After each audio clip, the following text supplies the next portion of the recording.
Boa, Fábio, que eu já esqueci de gravar. Vou pedir para vocês abrirem Mateus 6, versículo 19. Mateus 6, versículo 19. Hoje eu vou ler na nova versão internacional, tá? Então, Mateus 6, versículo 19.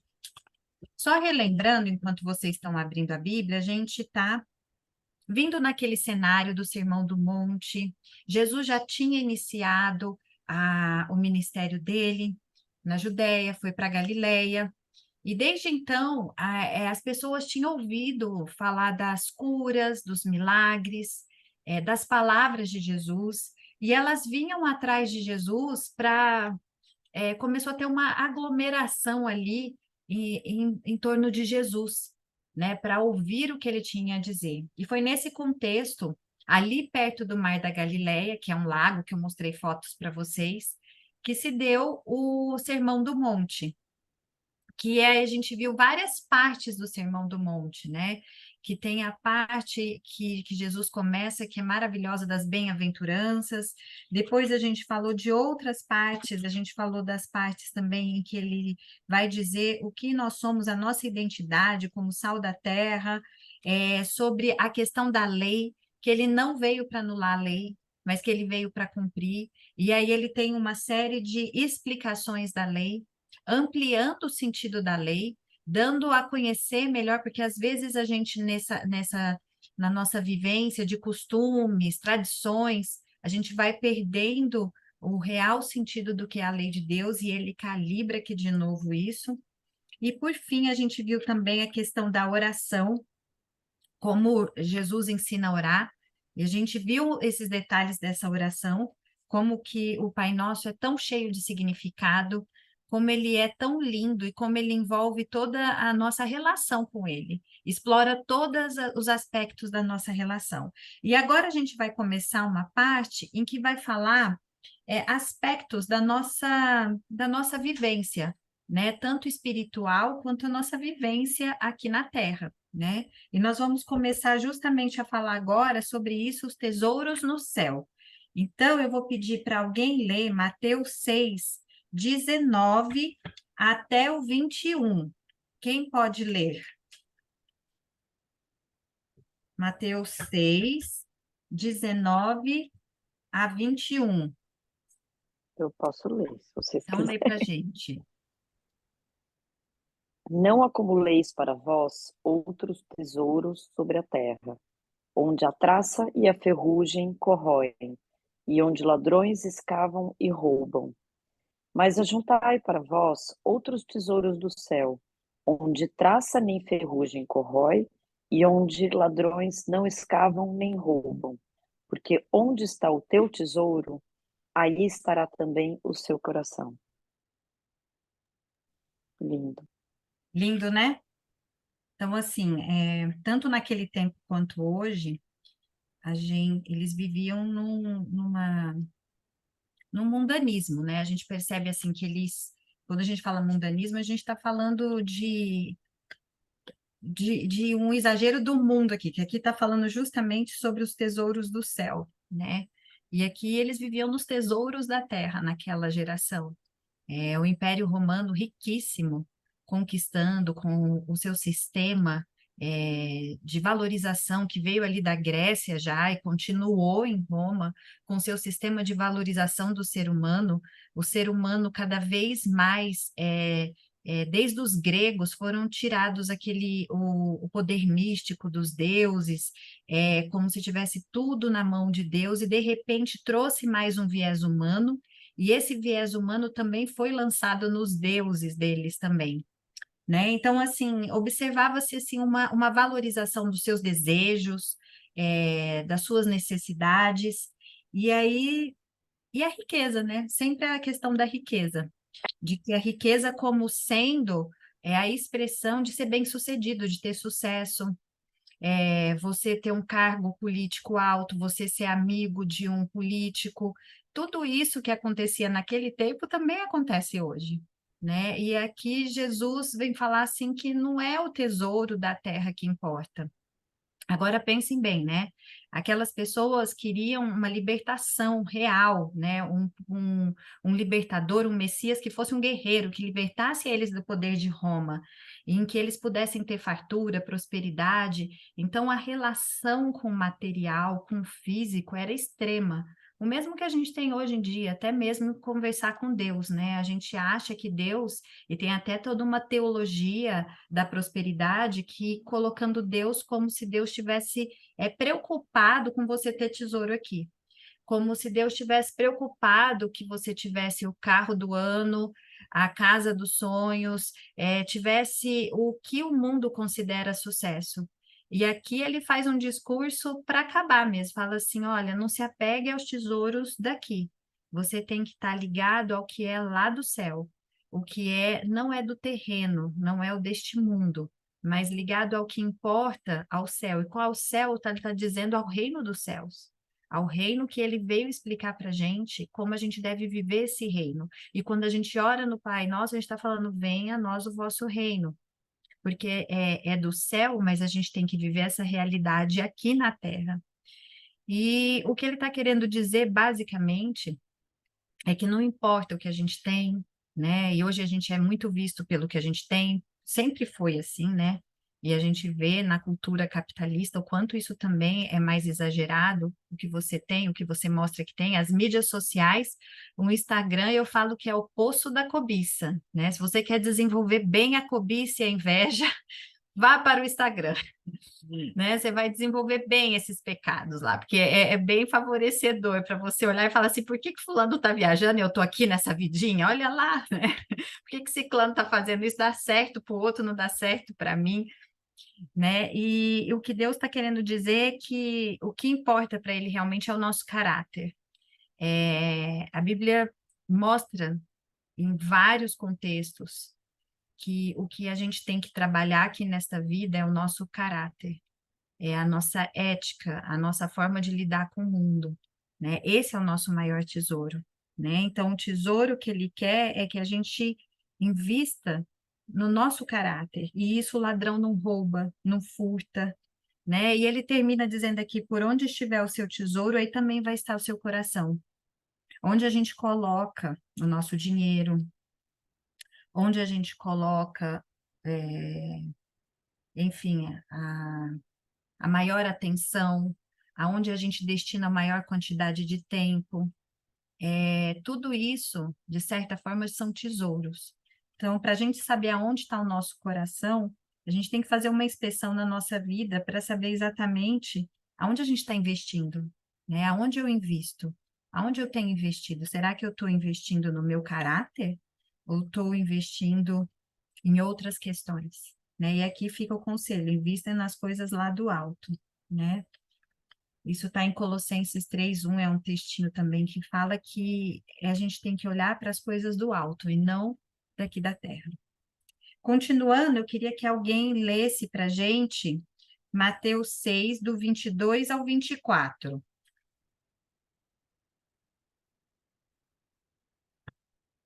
Mateus 6, do 22 ao 24. Posso ler, Karine? Então, lê aí, por favor. Vamos lá. São os olhos a lâmpada do corpo. Se os teus olhos forem bons, todo o teu corpo será luminoso. Se, porém, os teus olhos forem maus, todo o teu corpo estará em trevas. Caso a luz que em ti há sejam trevas, que grandes trevas serão. Até o 28. É o 20 Peraí, 24. Ah, 24. Não, perfeito. Então é isso. Tá. Bem, se os seus olhos forem bons, eu gosto desse texto porque fala que os olhos são a candeia do corpo, né? A gente fala que são a entrada da alma, né? Que a gente consegue ver pela entrada da alma. Se os seus olhos forem bons, todo o seu corpo será cheio de luz. Mas os seus olhos forem maus, todo o seu corpo será cheio de trevas. Eu gosto de pensar que os olhos são as entradas. E não só os olhos, né? Os órgãos dos sentidos são as entradas. São as entradas da alma. É onde a gente permite que, por isso que chamam órgãos do sentido, é aonde a gente faz a interação com o meio ambiente, é onde a gente interage, tanto internamente quanto externamente, a gente faz essa interação com o mundo. E se a gente alimenta o nosso corpo com aquilo que não é bom, a gente está enchendo de trevas, né? Então, assim, muitas vezes a gente opta por encher os nossos ouvidos, a nossa visão, o nosso tato com aquilo que é treva. E a gente fica chocado, sem entender por que que a gente não está conseguindo ter uma vida boa, um sono bom, a gente não está conseguindo se adequar a uma realidade melhor espiritual, mas a gente enche o tempo inteiro, na nossa interação com o ambiente, a gente vai enchendo de lixo, né, de trevas. Então, assim, a gente fica tão permeado de trevas que a gente perde a função da visão e a gente perde a função de entender exatamente o que que é o correto, o que que não é na nossa vida, né? A gente fica tão cheio do próprio eu, tão olhando para as nossas necessidades, para os nossos desejos e enchendo os nossos olhos só com o que a gente quer, com o que a gente gosta, com os nossos sentidos mesmo. É uma relação da tentação, de como a gente olha o mundo, de como a gente vê as questões do mundo e como a gente vai deixando entrar de pouquinho em pouquinho, né? Assim, ai, não tem problema, é só essa vez, isso não tem mal nenhum. E o que está querendo dizer é que de pouco em pouco você vai deixando essas trevas entrarem e sem perceber você perde a visão. Você perde a visão, você perde o discernimento de como está a sua vida, você fica na escuridão, né? E aqui termina no 24 que ninguém pode servir a dois senhores, pois odiará um e amará o outro, ou se dedicará a um ou desprezará o outro. Vocês não podem servir a Deus e ao dinheiro. Dinheiro aqui, na verdade, eu estou falando uma coisa aqui que agora é de cabeça. Até o Fábio pode me complementar aí. É o deus Manon, né? Eu acho que, eu não sei nem se é esse nome, mas acho que é o deus Manon. Se lembrar aí, você fala. Riquezas. É, Vou né? procurar. Eu acho que tem alguma coisa assim, que agora veio alguma coisa assim do passado que vem na minha cabeça. Mas o que está querendo dizer aqui é que a gente não pode servir a Deus e servir aos nossos desejos pessoais, por exemplo, né? Não existe isso. Existe aquela cultura do yin e do yang. Vocês já viram aquela cultura, aquele gráfico, aquela ilustração em que o claro tem uma parte clara, tem um pedacinho preto, e na parte escura tem um pedacinho claro, né? Querendo dizer que essas forças, trevas e luz, interagem e elas contêm um pouquinho de cada uma, né? Então, assim, dizendo que a luz contém um pouco de trevas e que as trevas também contêm um pouco de luz. Na verdade, a Bíblia nunca mistura isso, nunca mistura isso. Ela vai dizer que não é impossível você ser um seguidor de Cristo e, ao mesmo tempo, ser um seguidor da sua própria natureza ou até mesmo das suas vontades e dos seus desejos, vamos dizer assim. Então, não existe isso, né? Ou você vai. E quando você não está, fala assim: ah, tudo bem, eu seguir minhas vontades um pouquinho, fazer aquilo que eu gosto, não tem mal nenhum. A Bíblia vai dizer que quando você escolhe esse caminho, na verdade, você está seguindo totalmente o seu eu, né? Lá em Gálatas 5 vai dizer justamente isso, que não se mistura. Gálatas 5 é um outro texto para a gente ler, né? Que assim, ou você está na luz ou você está nas trevas. Não existe os 50 tons de cinza aqui no meio desses dois. É isso ou aquilo. E eu lembro que quando uma vez eu estava questionando muito isso com Deus, assim, sabe? Eu estava pensando que era muita exigência, né? Assim, que podia ter umas flexibilizações na vida cristã. E aí, Deus gentilmente me deu para ler Gálatas 5. Por isso que eu gosto muito de Gálatas 5, porque foi uma tarefinha que ele me deu, orando, eu fui, né, levada pelo Espírito Santo para ler Gálatas 5. E quando eu li Gálatas 5, eu fiquei, assim, muito surpresa, porque é muito claro que não tem como você misturar trevas com luz, né? Os seus desejos com a vontade de Deus. Ou você segue a vontade de Deus, ou você não está seguindo nada. Então, que a gente tem uma tendência humana de flexibilizar isso, para tentar dar um jeitinho, né, para fazer as duas coisas. E aqui fica muito claro, é uma advertência que Deus está falando, cuidado com o que você está deixando entrar, com o que você assiste, com o que você ouve, com o que você está alimentando mesmo, tudo que vem pelos seus órgãos do sentido, né? Hoje a gente vê muita gente assistindo, por exemplo, séries, maratonando séries, e sem ter uma compreensão do que aquilo impacta, no seu corpo, na sua mente, no seu coração. Então, aqui é um chamado para entender que não há nada inocente nesse mundo, não há nada que é só um pouquinho, não é nada que não envolva ali uma questão de vida ou morte, de trevas e luz, né? E eu lembro uma vez que uma amiga minha falou uma frase que eu adorei, que ela virou para mim e falou assim, não tem nada a ver, mas tem a ver, vocês vão ver. Que ela falou que tudo que a gente faz na vida é uma questão política. E aí eu falei, ela falou, quando você escolhe comprar um produto no supermercado e você escolhe comprar determinado produto, determinada marca, você está comprando tudo aquilo que aquela pessoa acredita, tudo aquilo que você, enfim, você não está só comprando produto, nunca é só uma coisa. Você compra um pacote de outras coisas que vêm junto, né? Então, assim, acho que aqui é uma questão de perceber como que a gente não pode ser omisso e o poder que a gente tem de escolher o que a gente vai deixar entrar dentro da gente, alimentar a nossa mente, e também saber que não se mistura, né? E é engraçado isso, porque filosoficamente são conceitos, não existe dentro da psicologia e da filosofia dizer, por exemplo, que trevas e luz andam juntas, né? Então, quando você diz filosoficamente que o mal pode ser bem e o bem pode ser mal, você não consegue sustentar isso de forma filosófica, né? Porque eles são conceitos opostos, e a partir do momento em que se misturam, eles não são conceitos mais puros. E aí você está criando um outro conceito, né? Então, assim, às vezes a gente vive nesse mundo pós-moderno que tende a colocar na nossa cabeça que as coisas se misturam. Mas quando a gente olha com esse olhar mais apurado, que é o que Jesus está chamando a gente a olhar aqui, é atenção, cuidado, porque chega um ponto em que você vai ficar cego, sem perceber o quanto de trevas você deixou entrar dentro de você.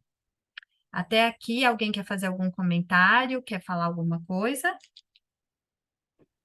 Sim, cá. Fale.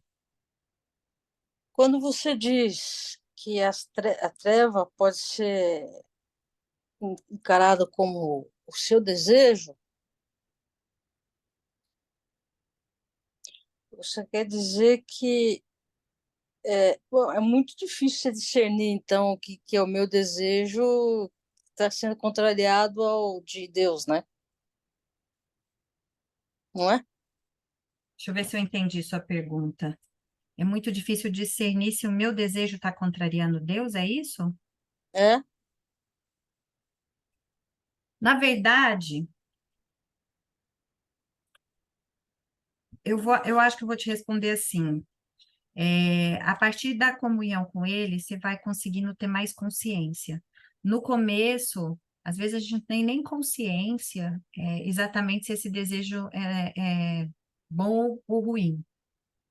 Eu acho que o importante de se entender, eu acho que a gente vai falar mais disso mais para frente, que ainda vai abordar isso aqui no Sermão do Monte, de que Deus criou você com desejos e necessidades. Ele te criou. Ele te criou. Então, assim, não é que todo desejo nosso é ruim. Ele te criou um ser com necessidades e desejos.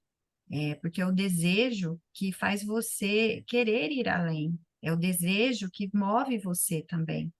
Só que quando esse desejo e essa necessidade, vou falar mais do desejo, mas quando esse desejo não está relacionado ao que ele gostaria que você usasse esse desejo, que é aquela questão, Deus sabe para que ele te criou, com que propósito, ele te conhece na sua verdadeira essência, segundo a Bíblia. Então, quando você não coloca esse desejo na relação conectado a ele, né? Então você acaba tornando esse desejo simplesmente voltado para suas necessidades. Como que você vai saber isso? Só na comunhão com ele, porque ele vai ali limpando em camadas o seu desejo. Então, o importante é que aqui eu vou falar mais disso para frente. Se eu não te responder mais para frente, aí você me volta a falar aqui, tá? Porque senão eu vai ter um versinho lá que eu acho que vai ficar mais claro isso. Fazer um Ah, adendo, Karine. pode Acho que falar. nessa linha, Sil, tem uma lei da vida, né? Que pela contemplação nós somos transformados. Aquilo que a gente, aí por isso que a Bíblia foca de todos os cinco sentidos, ela dá um destaque especial aos olhos, né? São as janelas da alma, a entrada, onde é um sentido muito poderoso no sentido de retenção de imagens, né? Modelos mentais e tudo mais. Então, o que a gente gasta tempo, investe tempo, isso vai transformando a gente, né? E aí é bem interessante o que Jesus diz lá no verso 23 que a gente leu. Olha o, vamos dizer, o paradoxo aqui, né? O antagonismo aparente da frase. Caso a luz que há em ti seja trevas, né? Quer dizer, o que que eu entendo disso? Caso aquilo que abastece, aquilo que a gente contempla, aquilo que abastece os nossos modelos mentais e as nossas capacidades, né, via o que a gente contempla, principalmente o que a gente contempla, o que a gente vê e ouve e tal, isso modifica demais assim a nossa capacidade de decidir diante das situações da vida. Isso influencia. Eu vou dar um exemplo aqui. Não sei quem conhece o Edu Lira. Edu Lira é um cara que é o CEO da Gerando Falcões. É um cara que nasceu na favela. É um cara assim, o cara tem conexões, já fez palestra inclusive na ONU.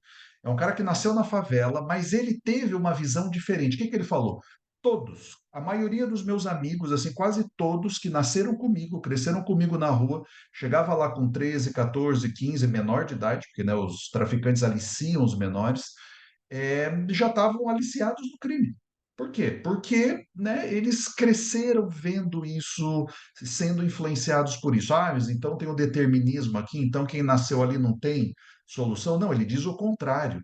Você precisa lutar contra esses modelos que você é criado para sair dessa situação. E aí está todo o trabalho dele, né? A Gerando Falcões tenta modificar esses ecossistemas dentro das favelas, né? Não tirando as pessoas dali, mas modificar as condições para que elas tenham referências adicionais que sejam boas. Ele não fala nada de religião, ele fala de ética, ele fala de moral, ele fala do fazer o que é correto, tal. Essas crianças elas nascem vendo, né, modelos completamente diferentes disso. O pai espancando a mãe dentro de casa quando está com a mãe. A maioria não tem pai, que some, larga, né, a mulher ali com os filhos. Então, são crianças que crescem nesses modelos mentais e elas acham que aquilo é a realidade da vida. E aí um traficante vem, alicia e dá uma oportunidade para um dinheiro fácil, rápido, né, e tudo mais. Infelizmente, essa é a realidade, né? E é contra isso que ele quer modificar. Como é que o poder público pode trazer boas referências? Então, assim, trazendo um exemplo, né, que nem é cristão, né, mas de alguém preocupado com essas referências. Então, esses modelos mentais que a gente cria, né, essa nossa capacidade de decisão frente às situações da vida são altamente influenciadas pelo que a gente abastece, principalmente pela visão, né, o que a gente ouve, escuta, tal. Tá bom, mas então como saber o que é bom para a gente abastecer com coisas que é boas? Aqui a gente está diante do que é bom, né, da palavra de Deus. Ele nos oferece o que é bom. Então, é isso que a gente tem que buscar, né, colocar, alimentar, para que aí sim, e aí é o que a Karine mencionou, aí a nossa comunhão com Deus diária vai mostrando aspectos da nossa vida que precisam ser transformados, que às vezes lá atrás eu nem tinha noção, né? Que aquilo talvez, né, uma compreensão diante da vontade de Deus é diferente do que eu imaginava. E aí, a cristã, que não acaba nunca, é só quando Jesus voltar, que a gente aí sim vai ser transformado à plena maturidade da estatura espiritual dele. Mas é no dia a dia, e ele, o Espírito Santo, vai nos trazendo as referências, desde que eu escolha buscar nas fontes corretas. E aqui que está o ponto para nós que Jesus está falando, né? Então, busquem nas fontes corretas. Eu entendo dessa forma. Aqui, né, meu pai falou de Filipenses 4, 8. e é lindo, vou ler. Finalmente, irmãos, tudo que é verdadeiro, tudo que é respeitável, tudo que é justo, tudo que é puro, tudo que é amável, tudo que é de boa fama, se alguma virtude há e se algum louvor existe, seja isso que ocupe o vosso pensamento.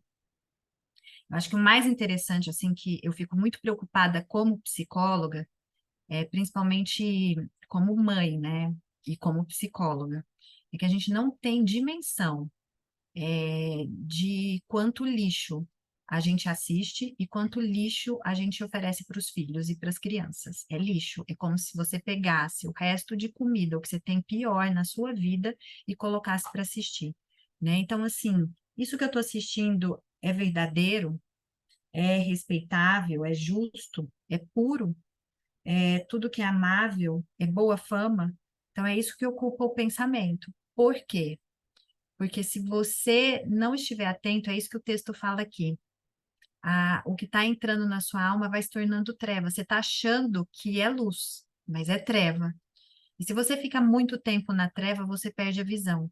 E aí você para de discernir. E aí você está em trevas profundas. Você está consumido por tudo aquilo que você foi colocando, né?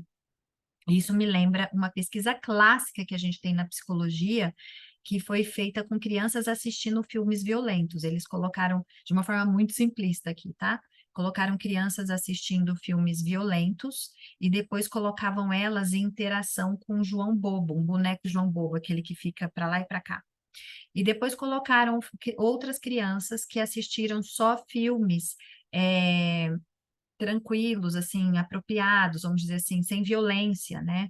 E depois colocaram essas crianças em interação com João Bobo.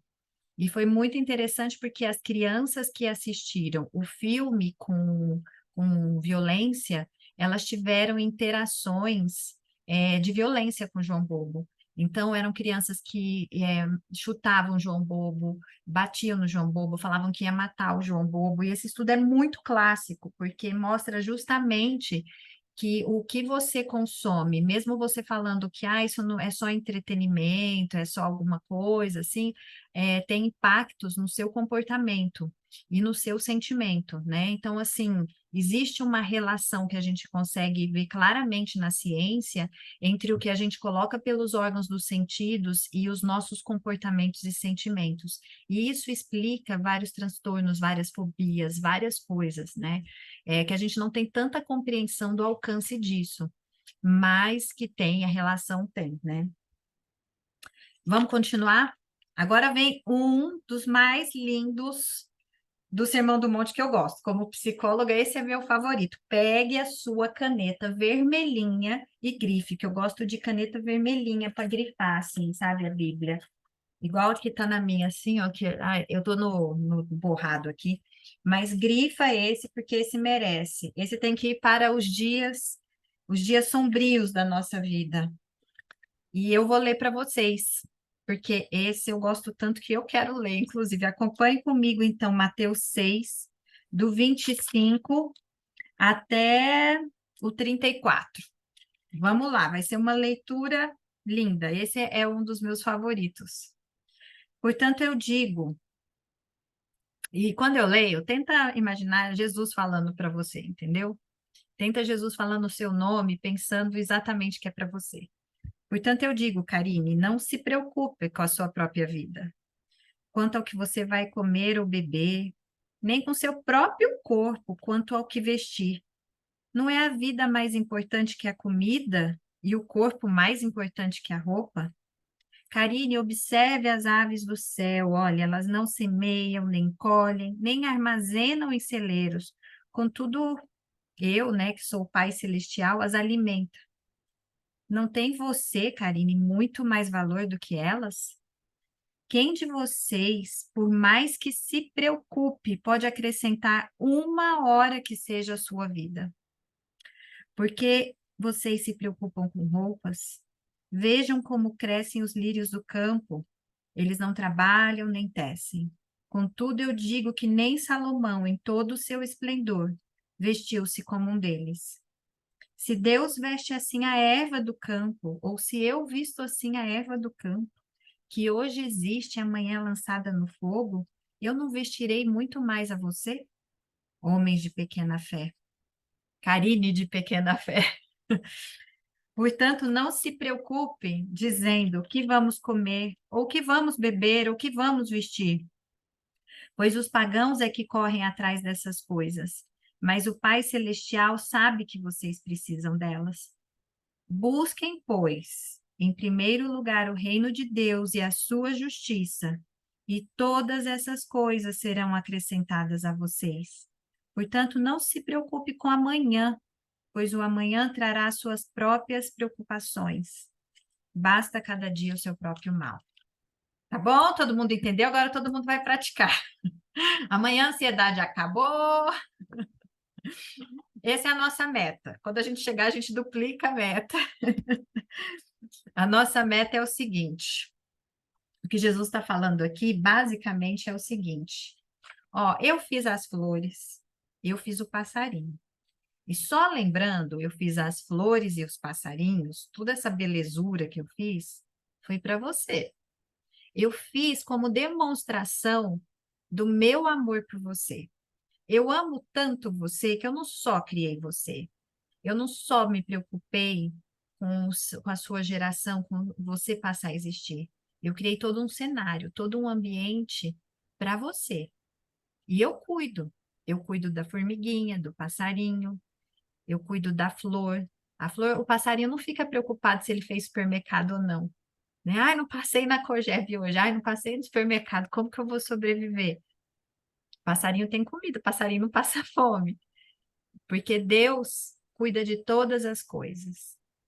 A gente, quando coloca, inverte a ordem, eu primeiro, Deus depois, a gente tem essa tendência natural, a idolatria da gente, de colocar o próprio eu.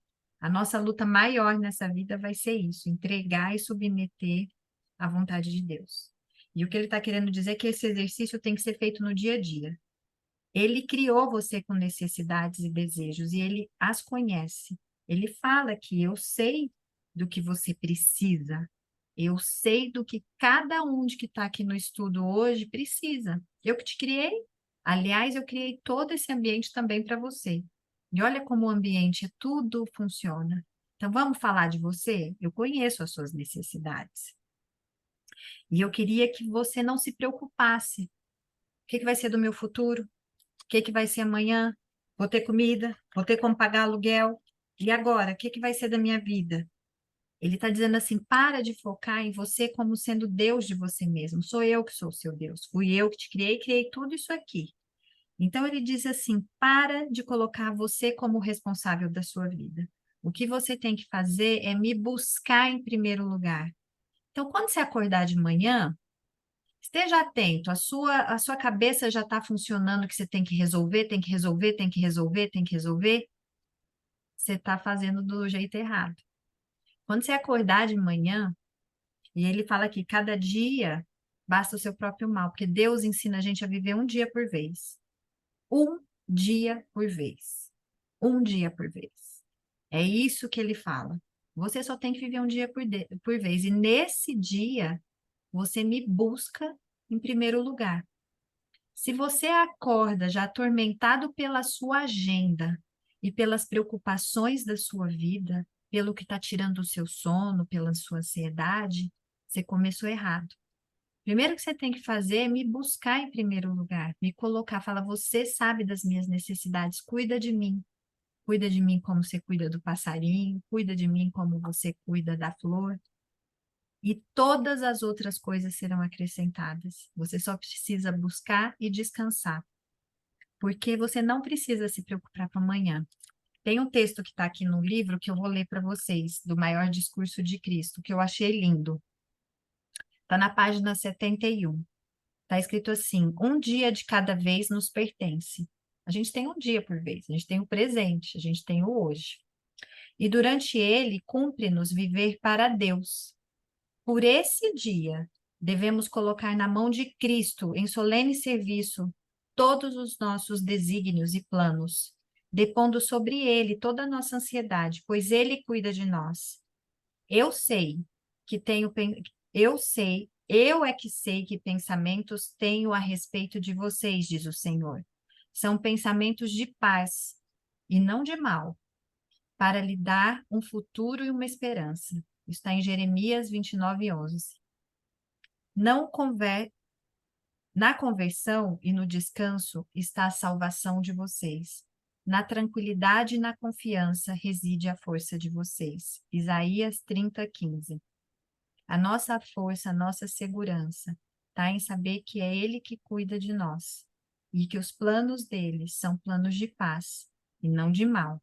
São planos para dar um futuro e uma esperança. Por isso, quando falo futuro a Deus pertence, pertence mesmo.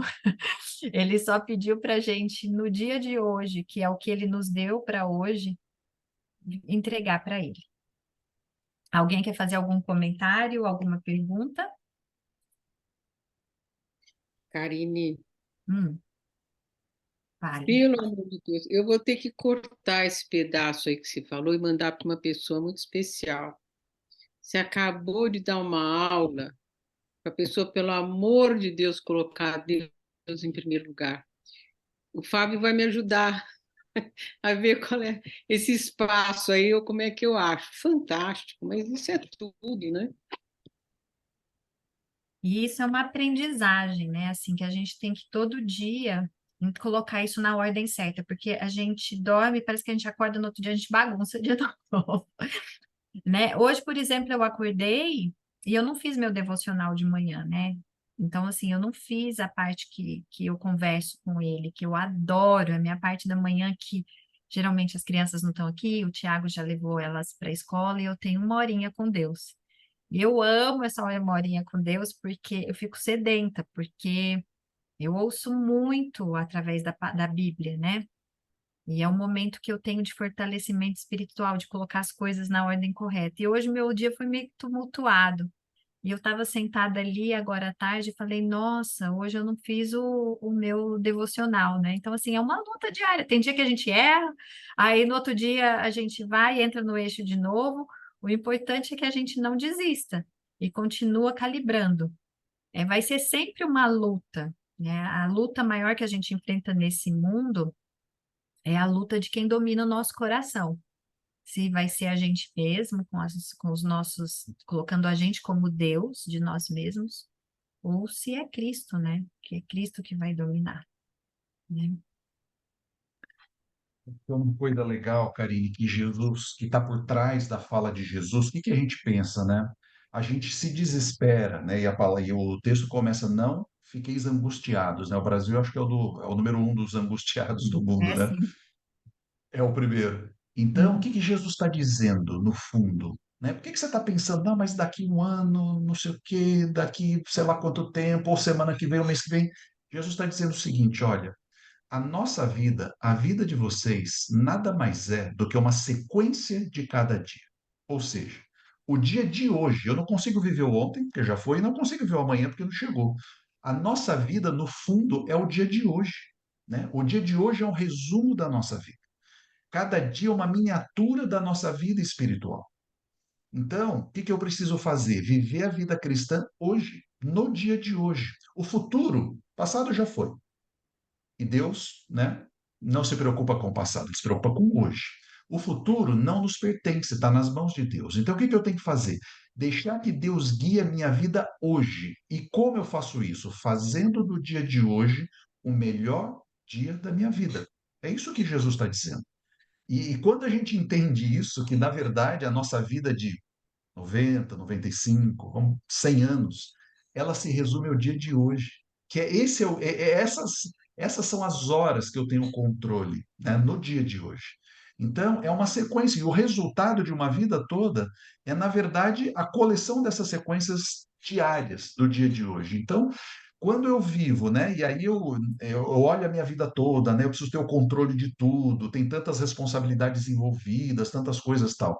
Mas quando eu entendo que eu só preciso dar conta do dia de hoje e mais, da hora de agora e mais, do minuto, do segundo de agora, e é nesse segundo, nesse minuto que eu vou fazer as boas escolhas. Como é que eu faço boas escolhas? Buscando em primeiro lugar o reino de Deus, como a gente leu. A ansiedade vai embora, porque eu falo, eu só preciso dar conta disso. desse momento atual, porque a vida toda vai ser uma coleção desses vários momentos atuais. Então, eu tenho para mim o seguinte: eu preciso fazer do dia de hoje o melhor da minha vida, porque ele é uma miniatura da minha vida espiritual como um todo. E aí, essa ansiedade, tudo bem, eu tenho coisas para resolver, mas se eu coloquei nas mãos de Deus, e tem coisas que me preocupam, né? Isso, ele trabalha dessa forma, tirando e me dando as percepções corretas, né? Então, é nessa ideia, nessa linha que eu vejo que é o que Jesus disse. Porque não tem nada sobrenatural. Onde está o sobrenatural? Não tem. O que é o sobrenatural é entender que ele se preocupa mais com as minhas necessidades do que eu mesmo, porque ele sabe melhor do que eu mesmo as minhas necessidades. Então, o sobrenatural não tem, é colocando os devidos valores na forma, né, na escala correta, buscando em primeiro lugar o reino de Deus, e o resto é consequência. Só que essa consequência pode ser sofrimento, pode ser dificuldade, porque a gente vive num mundo de pecado, num mundo onde a falha, onde o erro existe. Mas mesmo nessas situações, eu entendo que ele está do meu lado, né? E usando essas situações para fazer com que eu cresça em maturidade à semelhança dele. Aí, de novo, aquela fala, né? Pela contemplação é que a gente é transformado. Então, nesse viver diário, se a gente aproveitar esses momentos, ele vai atuar dessa forma como a promessa que ele fez aqui. Perfeito. Lindo. Alguém pode ler para a gente Mateus 7, do 1 ao 5?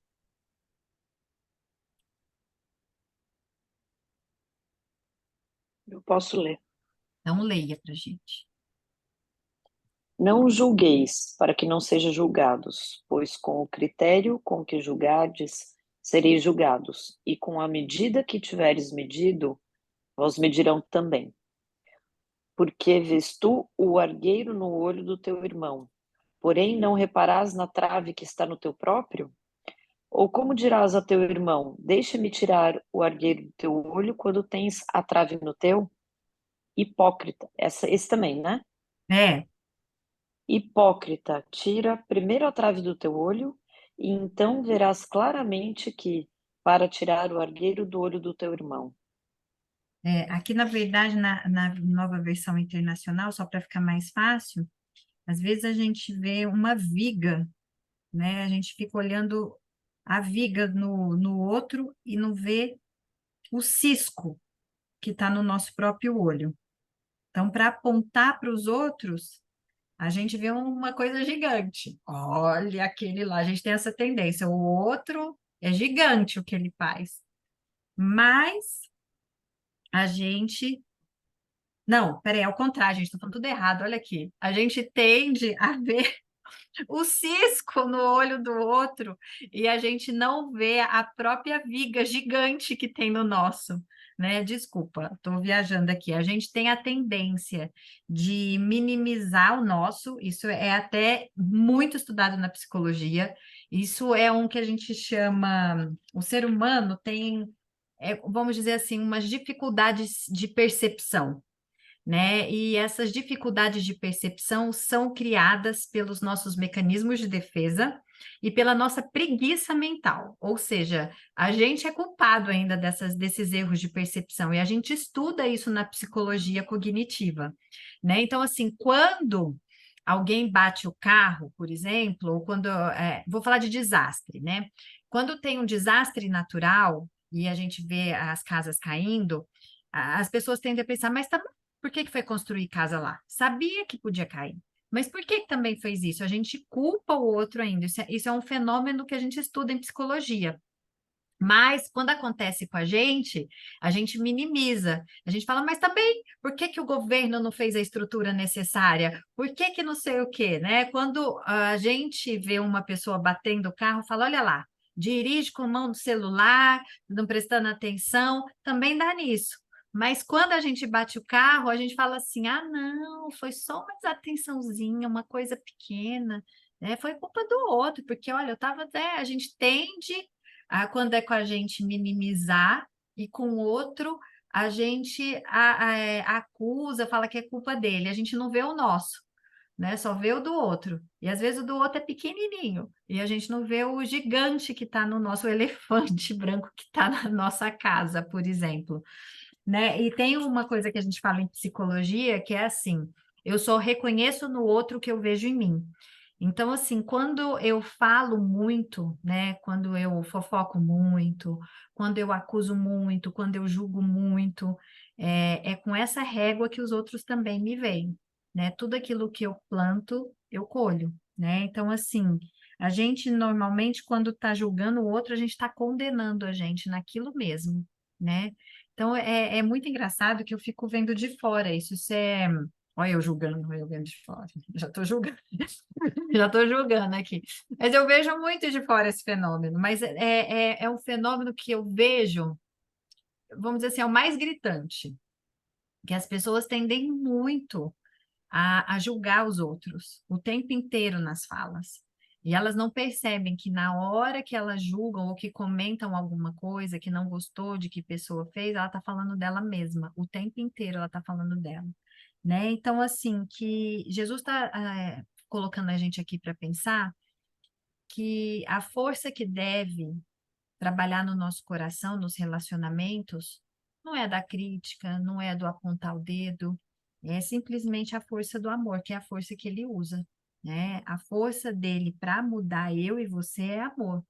A misericórdia que ele usa conosco nos nossos defeitos é a misericórdia que a gente tem que também falar com o outro, né? E tem um outro versinho aqui que eu anotei, em Mateus 12:34, que fala que a boca está cheia, a boca fala do que o coração está cheio, né? Então, assim, às vezes, quando sai da minha boca, eu falo muito isso para as crianças aqui em casa, que quando elas falam, chegam. Vou usar esse termo, mas não é bem esse termo, é só para vocês entenderem. Às vezes ele chega aqui meio carregado, os bichinhos, sabe?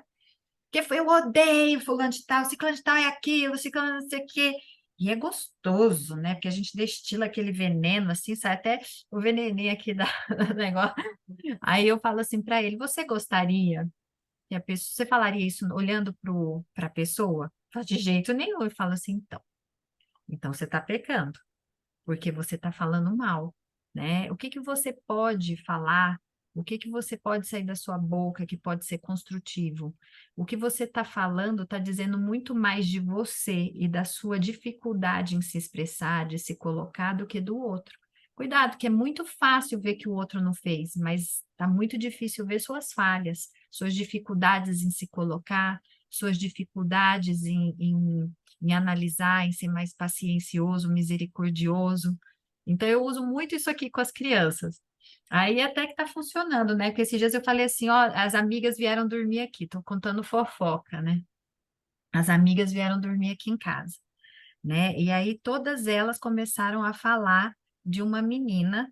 Olha eu contando fofoca aqui, Fábio, se você contar, eu nego, tá bom? É que a filha do Fábio estava aqui em casa também. Eu imagino quem seja, mas Ela fica já entre até nós. sabe quem é, já até sabe quem é.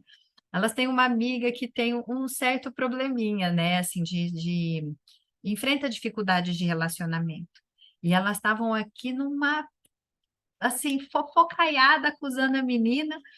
Aí eu cheguei na sala e falei assim, eu sou as batizadas, porque todas eram batizadas. Eu falei, eu sou as batizadas. Vocês estão falando dela, ela nem está aqui. Vocês falariam isso olhando para ela? Aí uma falou, eu falaria. Eu falei, eu sei, se é louca, você falaria mesmo. Tem uma baixinha invocada, eu falo, se é louca, você falaria mesmo, mas não é certo, não. Aí eu falei assim, então, vocês têm que orar para ela, porque o mesmo amor que Jesus tem por vocês, ele tem por ela, né? Então, assim, aí uma falou, gente, vamos orar. Elas mudaram, começaram.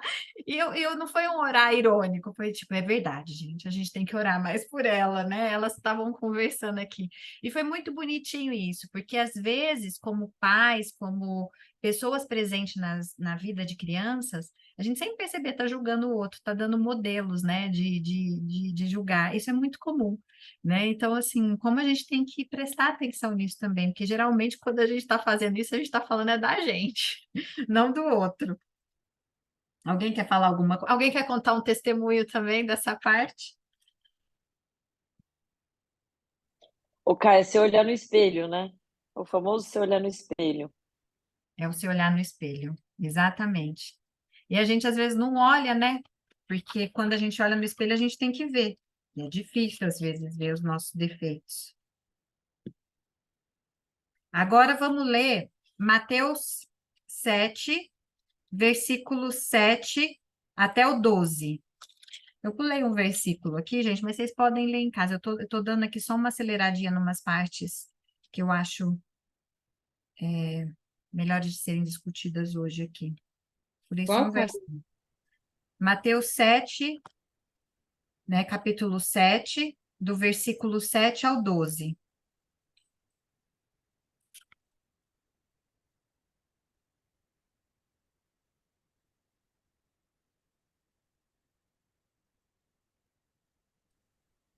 Eu leio, quer que eu leia? Leia. Ninguém se manifesta, eu leio, parece que. Então, lê. Pedi e dar-se-vos-á, buscai e achareis, batei e abrirei, vai. É isso aí. Pronto. Pois todo o que pede recebe, o que busca encontra, e a quem bate, abrirei.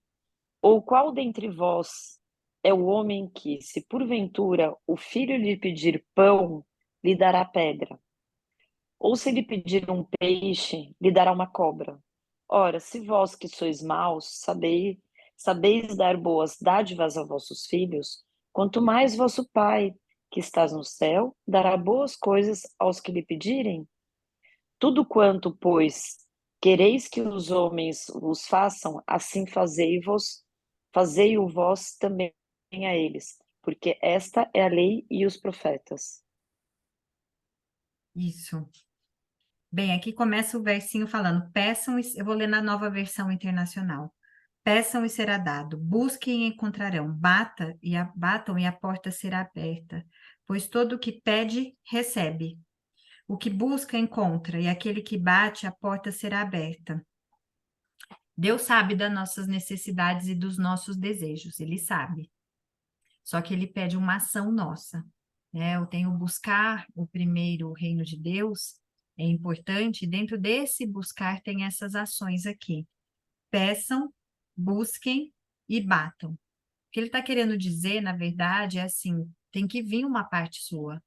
Você tem que relacionar comigo. A relação com Deus, ele sempre. A gente tem uma tendência de achar que Deus é assim, é tipo um mago, né? É um mágico. Ele aparece na hora que eu preciso dele, mas na hora que eu não preciso, ele não tem que aparecer, né? Porque ele está me atrapalhando. Né? Quando tudo tá do meu jeitinho, tá tudo bem, ele pode ir embora. Mas quando a coisa começa a desandar, aí na hora da doença, na hora lá do leito da morte, aí todo mundo clama a Deus. Na hora do desespero, na hora da necessidade, clama a Deus. Deus não pede esse tipo de relacionamento, esse não é o relacionamento que ele coloca, que é um relacionamento que o ser humano tende a fazer com Deus, que é aquele Deus criado à imagem e semelhança de si mesmo, né? Então, assim, o ser humano quer um Deus que resolva os problemas, que seja tipo um ajudante, um secretário, né? Aquele Deus que resolve os meus problemas, faz a minha agenda, mas na hora que começa a me atrapalhar, eu peço para ele sair. Né? E Deus, ele não é esse relacionamento. O relacionamento de Deus conosco é um relacionamento de pai com filho, é um relacionamento de marido e esposa. Ele usa várias figuras dos relacionamentos familiares para dizer que é um relacionamento de dia a dia, de construção. Então, ele sabe o que você precisa, mas você precisa ter a sua parte, a sua ação. Você precisa buscar, você precisa pedir. Então, assim, eu não tenho nada para pedir para Deus só para agradecer. Ele não pede isso.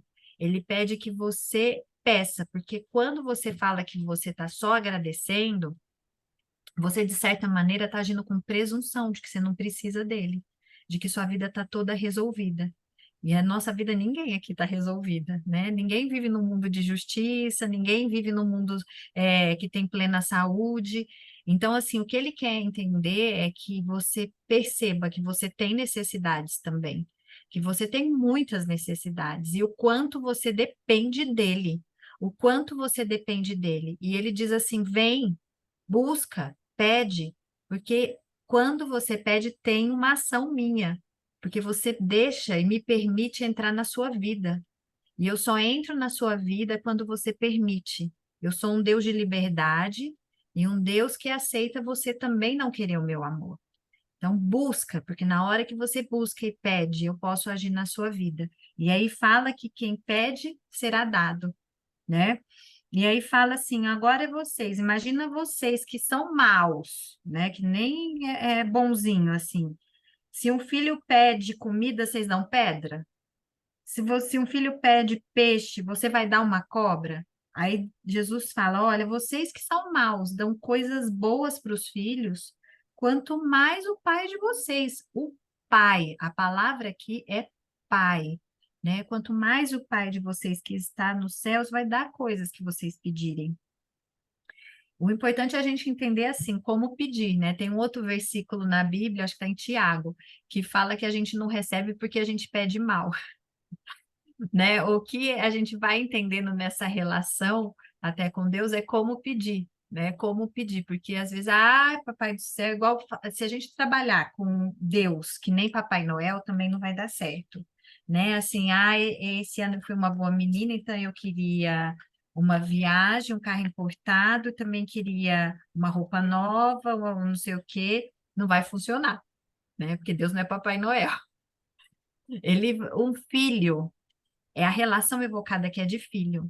Meus filhos me pedem muitas coisas, muitas coisas.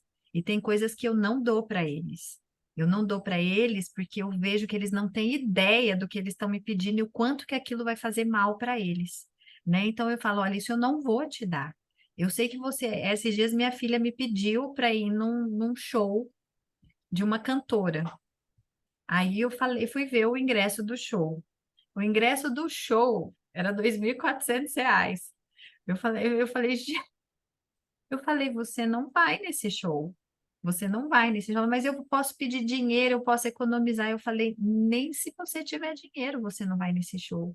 Eu falei assim, isso está fora de proporção. Eu falo, ó, você sabe quanto que fulano de tal ganha? Quantas horas eu tenho que trabalhar? E assim, às vezes a gente percebe que dar tudo que um filho pede, na verdade, pode levar ele para um caminho extremamente ruim de destruição. Então, assim, Deus tem ciência do que a gente precisa e Ele quer que a gente peça. Mas isso vai sendo construído na nossa relação de pai e filho, que Ele vai ensinando a gente até a pedir, né? A como pedir, a se colocar. E uma das coisas que eu acho que eu queria falar também aqui, lembrei, é que quando a gente chega a Deus como pai, a gente tem que reconhecer que a gente é filho e assumir nosso papel de filho, né? Que é aquilo que eu falei também. Muitas vezes a gente relaciona com Deus como sendo Papai Noel, um mago. A gente tem que entender que ele não está aqui só para, não é uma via de mão única, em que ele supre os meus desejos e eu de boa na lagoa.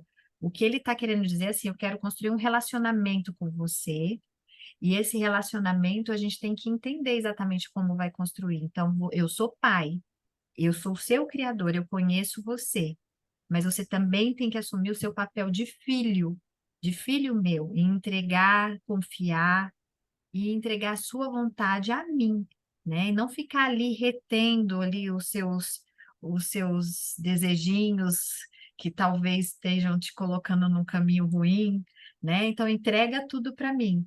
E eu com certeza vou te dar o melhor dentro das suas necessidades. O melhor dentro das suas necessidades que ele sabe que é o melhor.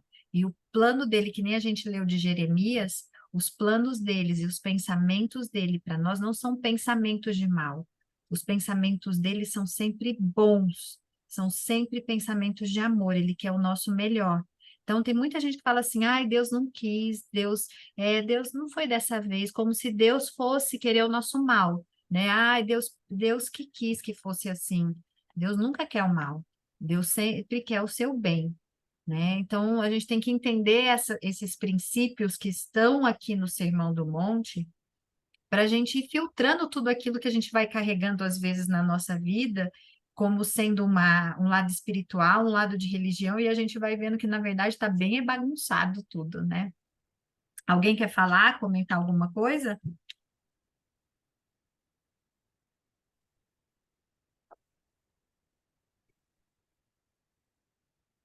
Então, seguimos. Fábio, quer falar? Eu queria só colocar uma provocaçãozinha. Deus diz claramente aqui, ó, pedi e dar-se-vos-á, buscai e achareis, batei e abrir-se-vos-á. E aí? Quando a gente pede e não recebe, quando a gente busca e não acha, e quando a gente bate e não abre. E aí? Como entender isso? É uma promessa incondicional, essa de Jesus aqui? Eu acho que todo mundo teve situações na vida que bateu e não abriu, pediu, não ouviu. E aí? Eu acho que aqui está um ponto bem importante para a gente entender. Porque se a gente olha para o meio evangélico, a gente vê hoje uma teoria da prosperidade assim absurda, né? Que Deus vai conceder tudo para você desde que a sua fé seja materializada de forma financeira. Tudo é na barganha, né? A Karine usou o termo lá do mago, o gênio da lâmpada. Tudo é na barganha. Estou precisando aqui, eu esfrego a lâmpada, Deus aparece, eu faço os meus 3, 4, 5, 3 mil pedidos para ele e depois ele vai embora, né? Ah lá, o Gerival colocou aqui, ó, então, eu vou pedir para ganhar na Mega Sena. Não é tudo. A palavra não é um absoluto aqui, é tudo, né? Então, mas eu acho que a palavra-chave é que a Karine frisou quando ela leu, pai, né? Um pai não dá tudo para o filho. Por quê? Porque ele sabe que se ele der tudo, é o que o próprio Jesus está dizendo, vocês não sabem pedir. Então, se eu der tudo para vocês, eu não vou estar agindo como um pai, né? Então, Deus dá não aquilo que a gente, é, na totalidade das vezes, aquilo que a gente pede, mas aquilo que a gente necessita. E quem melhor do que ele para saber o que melhor a gente necessita? Então, quando a gente entende, né, esses absolutos aqui, né, que quem pedir vai receber e tal, não é uma promessa incondicional aqui. E também não depende da minha atitude. Também não depende da minha atitude, no sentido de, então eu vou oferecer vou dar um exemplo do que a Karine deu. Então como a Karine hoje não fez a devoção dela de manhã, então eu tinha um monte de bênçãos aqui para ela, não vou dar, porque ela pisou na bola. Nossa, se Deus fizesse isso e agisse dessa forma com a gente estaria acabado, porque a gente sempre está pisando na bola com ele, porque a gente é pecado, né? A nossa natureza é pecaminosa. Então, como entender esses absolutos aqui? Não é uma promessa incondicional, né? É quando eu rendo a Deus, né, a minha vontade, eu busco a Ele em primeiro lugar, Ele vai me transformando, no sentido de me ajudando a entender, fazer essa diferença entre o que eu quero e o que eu necessito, né? Nessa caminhada espiritual com Ele vai me ajudando por mim mesmo a enxergar isso, né? Apesar da minha natureza de pecado que me puxa, né, para as coisas desse mundo, que me traz isso.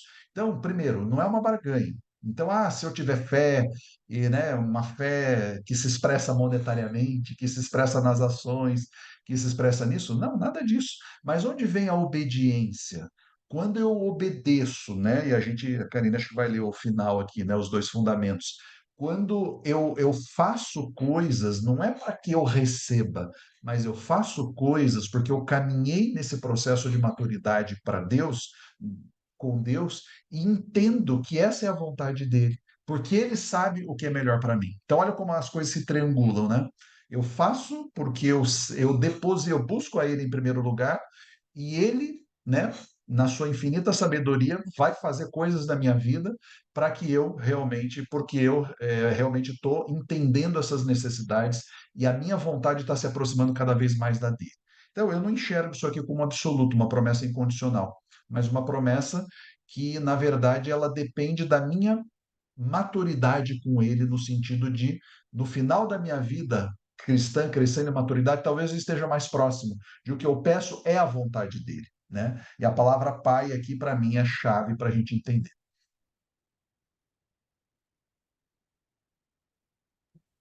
Perfeito, Fábio, obrigada. Acompanhe comigo Mateus 7, versículo 12, 13 e 14. 12.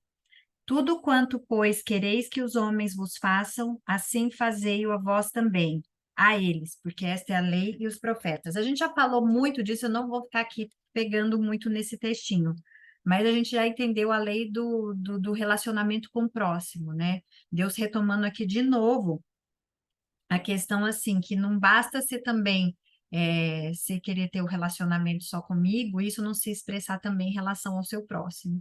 Então, assim, Jesus sempre vai frisar o relacionamento nosso com Deus e o relacionamento nosso com o próximo.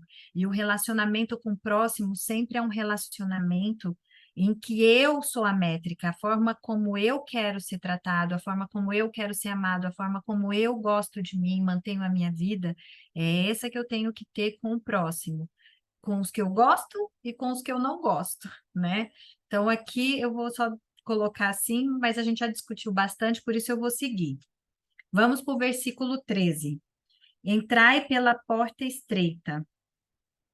A larga é a porta e espaçoso o caminho que conduz para a perdição, e são muitos os que entram por ela. Porque estreita é a porta, e apertado é o caminho que conduz para a vida, e são poucos os que acertam com ela. Essa é uma visão comum na Bíblia, tendo dois caminhos a seguir, né? A gente viu dos dois senhores, agora a gente viu dos dois caminhos. E aqui ele vai ampliar, falando assim: olha, você não pode servir a dois senhores. Agora ele vai falar assim: tem dois caminhos.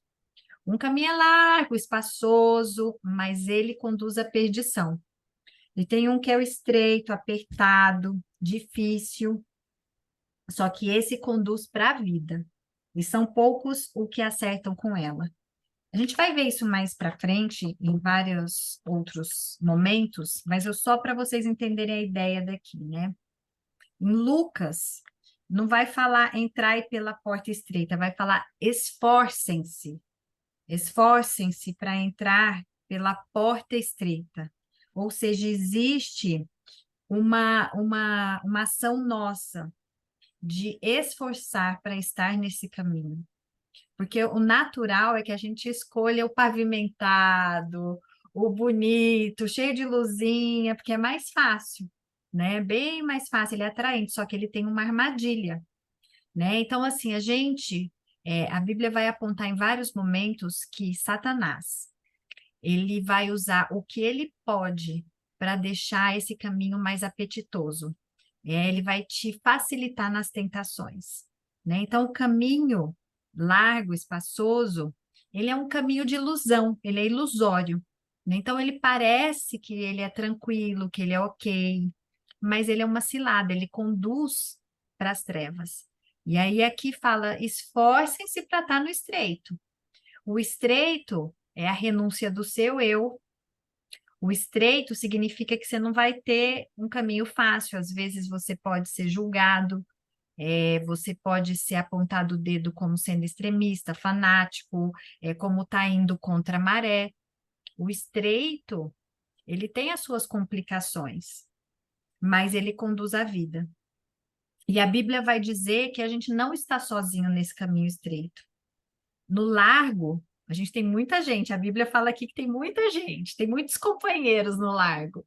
No estreito, a gente está lá, são poucos que entram por ela, mas os poucos que entram por ela, a gente não está sozinho, né? A gente tem sempre a ajuda de Deus, né? Vem muito para mim o versículo 23 agora, que mesmo que eu ande pelo vale da sombra da morte, que é caminho mais estreito que esse, né? Eu não te deixarei, eu estarei com você, né? Então, assim, qualquer coisa que Deus fala na Bíblia, ele fala que estará conosco até o final. Então, a gente tem a certeza que esse caminho é dificinho, apertadinho, mas é o caminho que conduz para a vida. Então, que a renúncia do eu envolve um esforço meu. Eu vou ter que sempre ter essa luta da renúncia do eu. E quando a gente permite que Deus caminhe com a gente, esse caminho estreito, a gente começa a destruir os raciocínios que prendem a gente em lógicas desse mundo assim hedonista, desse mundo que justifica a tentação. Deus vai começando a fazer nesse caminho com a gente estreito uma limpeza, né? Uma limpeza de tudo aquilo que estava contaminando a gente nesse caminho. Então, esforcem-se por estar nesse caminho. Agora vamos ler dos falsos profetas. Todo mundo acompanha comigo aí o versículo 15 do capítulo 7. Esse é bom, hein, gente? Esse aqui nós vamos ler do versículo 15 ao 23. Do 15 ao 23. Esse aqui você tem que usar como métrica, né? Assim, para avaliar muita coisa hoje em dia, né? Às vezes as pessoas me perguntam, hoje eu tive um caso de uma pessoa que me ligou aqui em casa e falou assim, Karine, eu ouvi isso da pastora da minha igreja e eu confio muito no seu discernimento, porque você tem a Bíblia, você vê a Bíblia, eu queria entender. Eu tenho menos tempo de fé, ele falou, e eu queria entender o que minha pastora falou me soou estranho, e eu queria ouvir sua opinião, né? E eu, justamente na hora em que conversava com essa pessoa, veio para mim esse texto aqui, veio esse texto todinho, né? E realmente a pastora falou algo que não condiz com a Bíblia, né? E eu vou explicar para vocês o que que essa pastora disse. Vou ler aqui e vou explicando depois. Acautelai-vos dos falsos profetas. Ou seja, eles são profetas. Eles estão falando em nome de Deus, mas eles são falsos.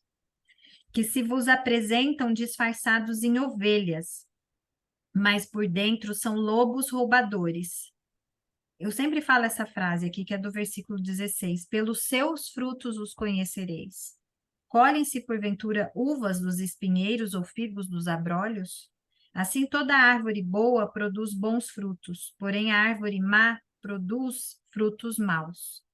Não pode a árvore boa produzir frutos maus, nem a árvore má produzir frutos bons. Toda árvore que não produz bons frutos é cortada e lançada ao fogo. Assim, pois, de novo a repetição, pelos seus frutos os conhecereis. Nem todo que me diz Senhor, Senhor entrará no reino dos céus, mas aqueles que fazem a vontade do meu Pai, e grifem aí que a vontade do meu Pai é importante, que estás nos céus. Muitos naquele dia hão de dizer-me, Senhor, Senhor, porventura não temos nós profetizado em teu nome? Em teu nome não expelimos demônios, e em teu nome não fizemos muitos milagres? Então lhes direi explicitamente, nunca vos conheci.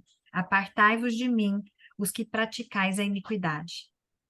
Isso daqui acontece desde os tempos de Jesus e acontece hoje.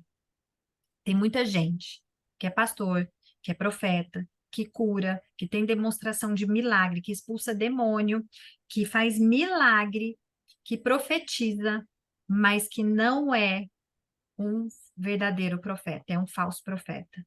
O que está querendo dizer para a gente aqui? Que tem muita gente que fala assim, não importa, tudo que é de Deus tá bom, não importa é ser Deus, né? Não tem essa coisa assim de certo e errado. Falando de Deus, tá tudo bem. Nunca na Bíblia isso foi falado, né? Porque o que a Bíblia fala justamente é que tem muitos falsos profetas.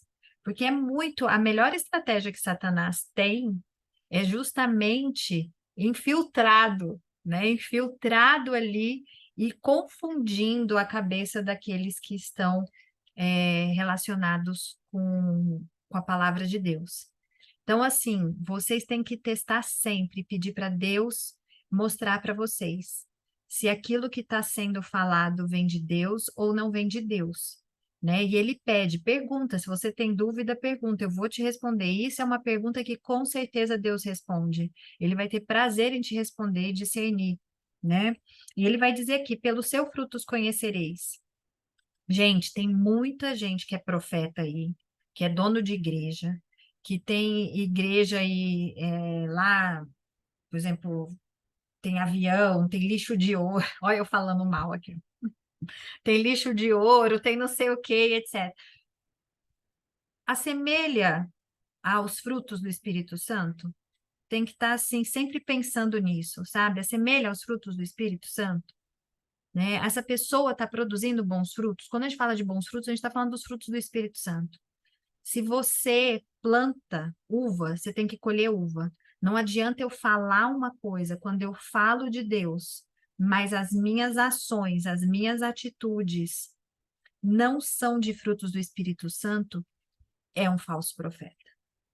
Então, observem as pessoas, e elas vão dizer nas suas atitudes e nos frutos que elas produzem, se elas são verdadeiros ou falsos profetas. E aqui tem mais uma dica também nesse texto. O falso profeta não faz a vontade do Pai. Não faz a vontade do Pai. Então, assim, não existe um profeta em que fale para você, não é preciso obedecer a Deus, é só a graça que basta, só você se chegar a Deus. A Bíblia inteira vai falar de renúncia do eu, vai falar que você vai precisar transformar o seu caráter. Então, assim, estejam atentos se o líder é obediente a Deus também, e se ele obedece os mandamentos, se ele obedece o que Deus pede. A gente está estudando aqui e é muito fácil a gente já compreender a vontade de Deus. Para vocês terem uma ideia, só terminando aqui essa história da pessoa que me ligou hoje, que é um amigo do tempo de faculdade, inclusive. E ele me ligou porque essa pastora virou para ele e falou assim: Olha, você tem pouco tempo de fé, então eu preciso te ensinar que você precisa de um intercessor perante Deus. Você precisa de um intercessor aqui na terra que te ajude a chegar mais perto de Deus. Isso soa estranho para ele, mesmo ele tendo pouco tempo de fé, isso soa estranho. E Deus manda sempre o Espírito Santo, e ele vai mandar. Falar assim, tá estranho, né? E ele me ligou perguntando isso. E com o que vocês têm de conhecimento da Bíblia? Vocês já conseguem responder isso. Existe alguma possibilidade de um ser humano ser nosso intercessor perante Deus na Bíblia? O que vocês acham? Pergunta de prova. Tan, tan, tan, tan, tan, tan. Não é Jesus? Só Jesus. Ó Jesus, O ser humano pode ser intercessor nosso, outro ser humano? de jeito nenhum. E essa pastora queria ser intercessora dele perante Deus. Então, assim, ele já soou estranho e ele veio me perguntar. E a intercessora dele disse que não era para ele orar pela família dele, que a família dele tem muito problema. Não era para orar. Pode orar pela família ou não? Orar Não pelas tem como pessoas não que falar vão. agora, Karine. Assim, é lamentável ver esse tipo de coisa, né? Tá claro um interesse espúrio por trás, né? E aí, qual a importância de a gente conhecer, né, a palavra de Deus? Vai lá em Hebreus 10, verso 19 e diante. Tendo, pois, irmãos, vós intrepidez para entrar no Santo dos Santos. O que que era o Santo dos Santos lá no santuário? Onde a presença visível de Deus estava ali, né? Deus se manifestava de forma visível. Pelo novo e pelo caminho tal. Aproximemo-nos, pois, com sincero coração, em plena certeza de fé. E aí, se eu não conheço a Bíblia, eu sou vítima desses lobos vorazes aqui que Jesus fala, né? Que vem para ceifar o rebanho, para comer as ovelhas do rebanho. Então, como é importante a gente estar bem alicerçado na palavra. E eu já contei para vocês aqui, né? Que de uma vez chegou uma pessoa para mim, eu não sei se eu contei aqui, se foi no grupo de oração. Chegou uma pessoa para mim e falou assim: Olha, eu tenho uma profecia de Deus para você. E eu ouvi a profecia. E eu já achei estranho, que eu achei que não era de Deus, só de ouvir. E aí eu fui orar e perguntei para Deus. Eu falei: Deus, isso veio de você ou não veio? Eu preciso saber para eu entender, receber isso daí. E aí ele respondeu: Não, não, não é de mim, não é de mim. E aí eu comecei a orar, para que essa pessoa estava na minha casa, ela trabalhava na minha casa.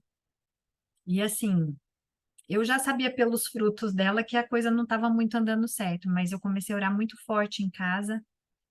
E ela começou a falar umas coisas no quarto, eu ouvia só ela gritando, falando assim, Senhor, não sei o quê, uma coisa murmurando, e eu orando na sala, o Senhor, me proteja, me proteja.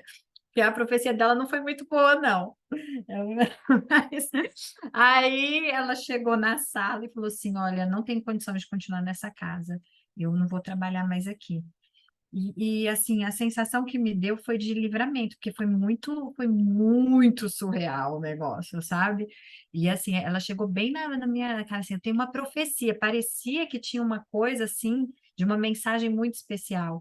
Mas eu achei que não estava soando uma mensagem de Deus, mas eu questionei, eu falei assim, foi sua mensagem? Porque se foi, eu vou seguir direitinho.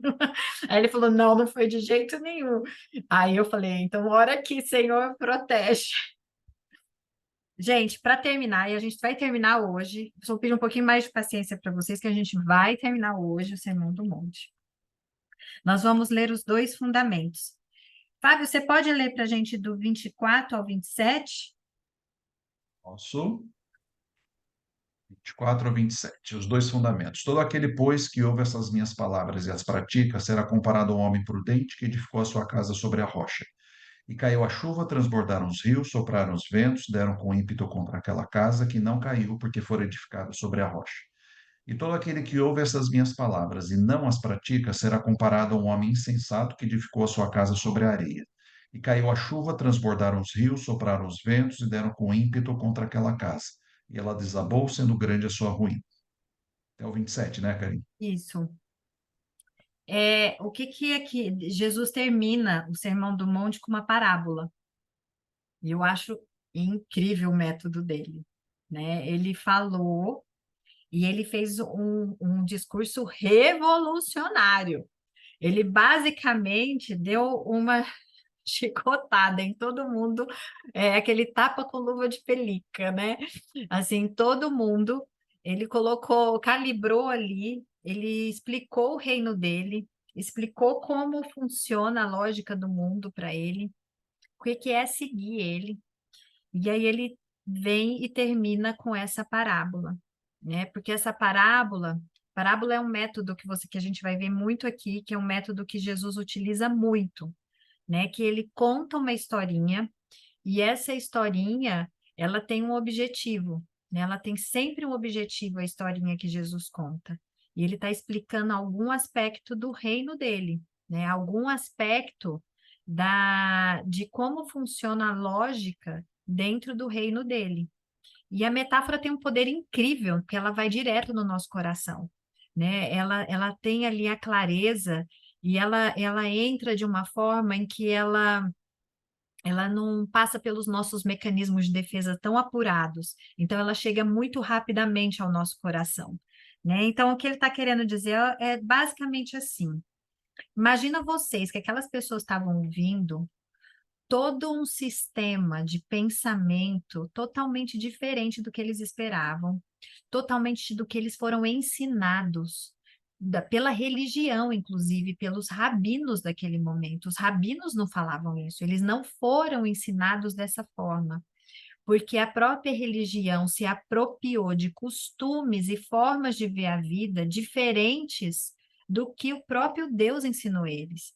Eles foram, a gente já falou isso aqui de várias coisas de cultura, da questão de como eles passaram eles tiveram ali nos reinados dos reis, contato com outros deuses, depois eles foram para o exílio da Babilônia, como eles voltaram, e eles foram mesclando erros com verdades, né?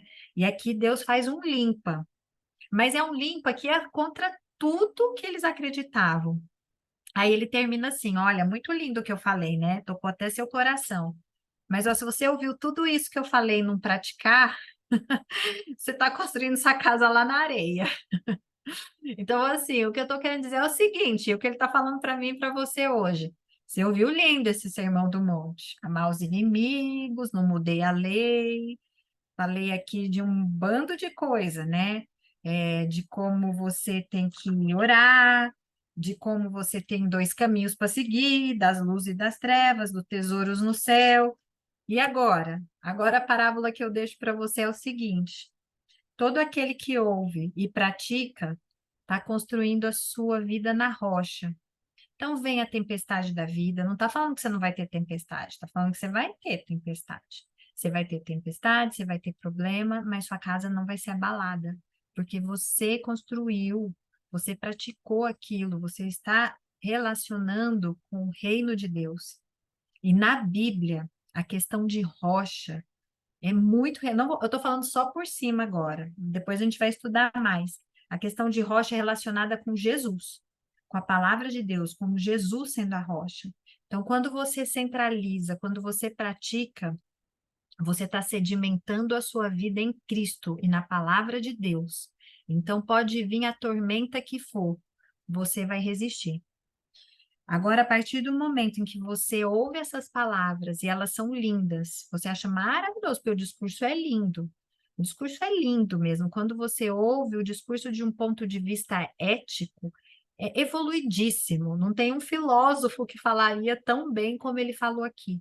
Não seria uma ética, é uma ética incrível, vamos dizer assim, do ponto de vista filosófico, né? Do ponto de vista como a gente avalia uma teoria. Mas se você acha isso só lindo, mas não aplica na sua vida, isso não reverbera em nenhuma mudança na sua vida, é como se você estivesse construindo sua casa na areia. Aí vem a chuva, vem a tempestade, e sua casa vai para as cucuia, vai para a destruição, né? Vai para uma grande ruína, que diz aqui. Então, o convite que ele faz no final do Sermão do Monte é assim: eu sei que o que eu estou falando vai contra tudo. Mas entenda que se você não seguir, não tiver uma mudança sua mesmo, a partir de hoje, de refletir, de tudo que eu falei aqui, você está fazendo uma escolha. E qual escolha você vai fazer? Né? E eu estava lendo aqui na Bíblia Arqueológica, eu li várias coisas disso, mas teve uma visão aqui na Bíblia Arqueológica que eu gostei muito, que fala ali que no Mar da Galileia, naquela região, e sempre as parábolas eram muito localizadas com a cultura e com o momento que eles estavam vivendo. Então, que naquela região do Mar da Galileia, é uma região, na beira do lago, é uma região arenosa, e realmente é. Né? Só que no verão ele fica duro. Então, parece que é uma rocha. Aí você constrói sua casa ali perto, se você não cavar, né, não cavar até chegar na rocha, se você olhar só ali na aparência, construir ali em cima, ela parece dura no verão. Aí você construir só naquela primeira camada, quando chegar a época da chuva, sua casa vai embora. Então, as casas que são construídas ali na beirada do Mar da Galileia, para elas serem resistentes, você tem que cavar até chegar na rocha para construir a sua casa. Não ficar ali nas primeiras impressões, né? Naquela primeira impressão, mas realmente cavar para colocar firme e baseado na rocha. E aí termina aqui o versículo 28. Quando Jesus acabou de proferir essas palavras, estavam as multidões maravilhadas da sua doutrina, porque ele as ensinava como tem autoridade, não com os escribas, não como os escribas. Então, Jesus explicou no Sermão do Monte, basicamente, um resumo do reino dele, né? A gente falou bastante coisa aqui e a gente vai trazendo elementos que vão inserindo agora nesse Sermão do Monte, né? A gente vai trazendo aqui com a história de Jesus, ai, desculpa, elementos para sedimentar o que a gente falou aqui, né? Assim, porque falar, ai, muita coisa a gente trouxe aqui, fala, mas de onde que ela pegou isso, né? Isso aqui não está falando só isso aqui, né? Ela falou um monte de coisa desse texto, mas porque a própria Bíblia vai inserindo outros textos que vão sempre aumentando a compreensão do Sermão do Monte. Alguém tem alguma pergunta, algum comentário?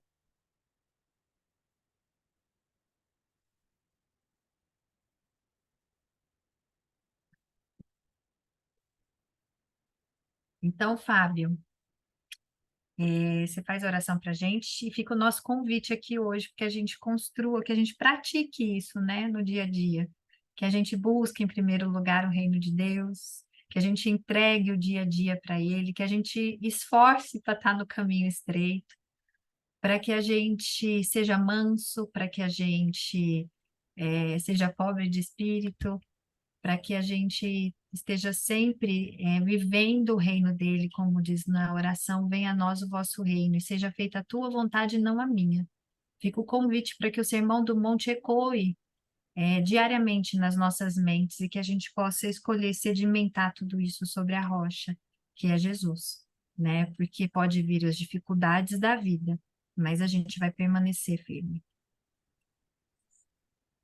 Você ora para a Vamos orar gente? então? Nosso Deus, nosso Pai, levamos a Ti a nossa oração de gratidão. Muito obrigado pela Tua palavra que foi apresentada para nós hoje, que por meio dela nós podemos entender qual é o plano que Tu tens para nós.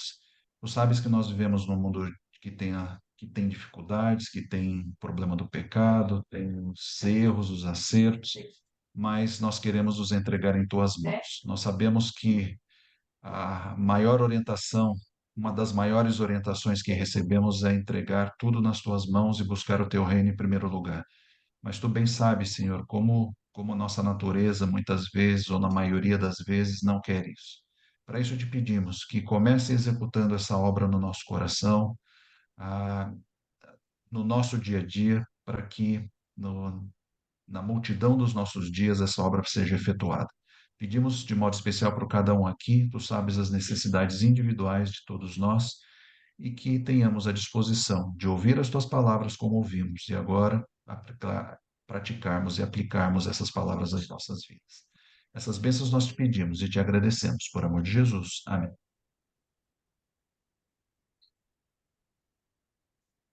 Obrigada, gente.